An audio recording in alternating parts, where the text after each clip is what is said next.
নমস্কার, প্রিয় সুচিত্রার সংসারে আপনাদেরকে স্বাগত। চলুন আজকে একটু ভালো আছি, আপনাদেরকে ঘুরিয়ে নিয়ে আসি বেলুড় মঠ। দেখুন, চলে এসেছি বেলুড় মঠের সামনে।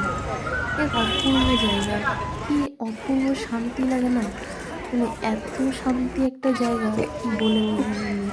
চারপাশটাও এত সুন্দর প্রকৃতি, আমের মুকুলের গন্ধ, হালকা বাতাস, গাছ থেকে মুকুলের এত সুন্দর সেন্ট, এটা বলার কথা না।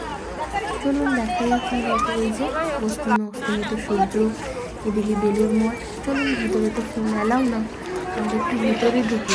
ভিতরে বসে এত শান্তি পাওয়া যায়, অন্যরকম একটা অনুভূতি হয় মনে, মানে সমস্ত কষ্ট এক নিমিষে উধাও হয়ে যায়। চলুন ওই অস্তমিত সূর্যের মতো আমাদেরও বাড়ি ফেরার সময় হয়ে গেল, ফিরতে হবে আমাদেরও বাড়ি। চলুন অন্য একদিন আবার যখন আসবো তখন আবার আপনাদেরও নিয়ে আসবো। আইসক্রিম কিনে, আর আপনারা আমার চ্যানেলটাকে লাইক সাবস্ক্রাইব একটু করে দেবেন।